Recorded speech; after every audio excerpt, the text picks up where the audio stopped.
So in a previous video, I demonstrated how to get this program to run within a code space. I'd started it off, it was a Python program in a GitHub repository. I turned that into, or made a code space which included that code, and the code ran. I can just demonstrate the running of that again. I can go in here and just run that code, and I can open in a browser. I've actually already got that open here. So if I just refresh that, we can see that it just shows this simple output: the temperature is not yet known. And that's because this program is designed to do a few things. It's designed to run the Flask website, which it starts down here running it, but it's also designed to get data from an MQTT broker. And so to get this to work, we had to solve a few challenges. Firstly, we had to understand what the MQTT was doing, and then also get that to work in the same program as the Flask material. By the way, I could run this code. I don't have to run it in a code space. I could run it just on my own computer. The problem that we found was that because MQTT uses a unusual port, unusual for firewalls, port 1883, that was blocked, and so therefore to get this program to work appropriately, we needed to run the program in the cloud. So this program does work within code spaces, because the program's then actually been run on the code spaces or GitHub servers. We also tried on Replit, so a similar thing would work in Replit. So either of those programs or those services would allow this program to run and connect to the MQTT server. So I'm just going to just leave this on hold for a moment. This code actually works, but we need to actually get the MQTT data published. And the way we did it in this example, and there's many ways we could do it, but in this particular case, we used a WalkWe simulator to do this. So we created a little board that would do this. So to publish the data, I used a WalkWe board.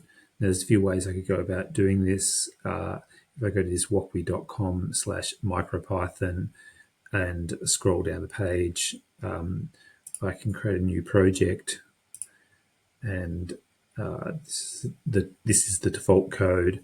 I wanted something that would actually make a connection to the network and publish MQTT data, and so I used this code that was published here, which I made a copy of, and essentially pasted that into the code here and wired up the circuit appropriately.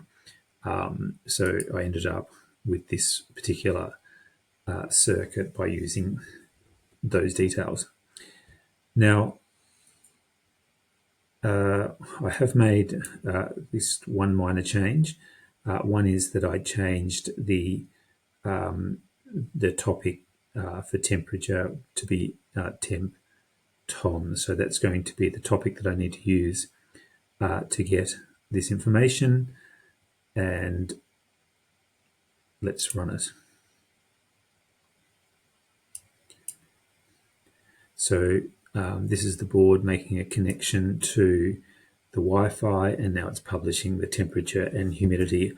I just make use of the temperature data, and I can change that by setting it to whatever I want, and periodically that just publishes it to the MQTT broker, which in this case is broker.hivemq.com. And I think this is designed to run forever. Now, for various reasons, it doesn't seem to keep going on forever and ever, but should be good enough for our purposes. So let's go back to the code here. The main thing that I need to make sure is the same is I need to make sure I'm subscribing to the same topic name. This already has the correct broker name in here, broker.hivemq.com in here. So the right broker, the right topic. By default, doesn't actually list the port number 18883. So 1883. But if I go into the code in here, we can see that this is publishing on that particular port. So when I now run this code again, if it's not already running, we can see here, in fact, it was already running, I believe. Let me just Control C out of that, and let's just run it again. But we can see some published data there. Okay, so it is now running. It gives us the option to open the browser. I don't need to do that, because it's already open, but I'll do it just for the sake of it. And again, it says it's not known at this stage. That's because it hasn't actually received any temperature since it's just been running. So in a moment, it probably will receive an update if the WOCB board is still running. Like I said, sometimes it just tends to time out for whatever reason. But if we see, let's just change the temperature in here. And hopefully that keeps going, and every 15 seconds or so it publishes. Now, if I go back into here, we can see that in fact the application here has received that temperature and it's published it here. This is just for debugging purposes. The main idea was that in fact we can get it on the website. So if I now refresh that, I should see that it's actually telling us the temperature. So of course these could be this could be a program running anywhere in the world, and as could the WOCB board. So they're two connected things via the MQTT broker. So that's just an example of the use of MQTT data. We could, again, have lots of other things publishing data, and we could handle it in lots of different ways. One problem, though, that I had to resolve in getting this to work, and I'll just quit this for now because I don't need the program to run any longer, and I'll just close the terminal. One issue was in the way that MQTT works in Python, with the way you get to work in Python, is that essentially you have to subscribe and then you have to loop in some way so that it basically has a continuous loop monitoring the broker. And so it's got a connection to the broker. That loop goes forever, and whenever it receives an updated message from the broker, it can then run some code. And according to this section of code down here, this is the MQTT related code. It essentially says when it receives this subscription message, it's going to run the onMessage function, which is this function up here. And when it runs this, according to these instructions here, it essentially gets the payload, decodes it, and this is the debug message that prints out every time that it receives that updated temperature from the broker.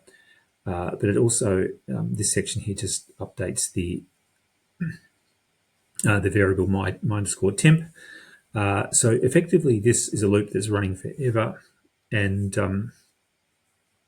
the problem with that in Python is that if that was running forever, the Flask application itself, which also requires a loop that effectively runs forever, could not be running simultaneously. Basically, if this wasn't run in a particular way, and that is what I'm going to talk about in a moment, then it would never get past this, and it would never start and run the web browser, or sorry, the Flask application correctly.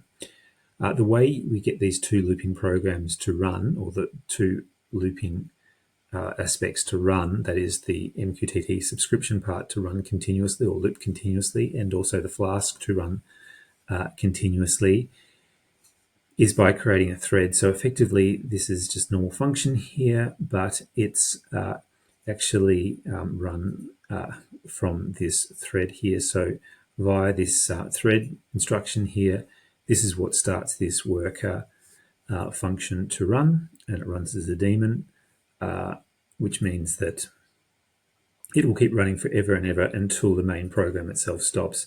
So this basically starts on in a thread, but the program is free to continue in what might be regarded as the main thread, or just the rest of the program can continue to run. So it gets down to here, and then it runs and starts the Flask application. So that's how effectively, in effect, we can have the web or the Flask application run at the same time we can have the subscription to MQTT run by using this idea of threading. And there is some various imports that we needed to do to get that to run successfully. And that's all.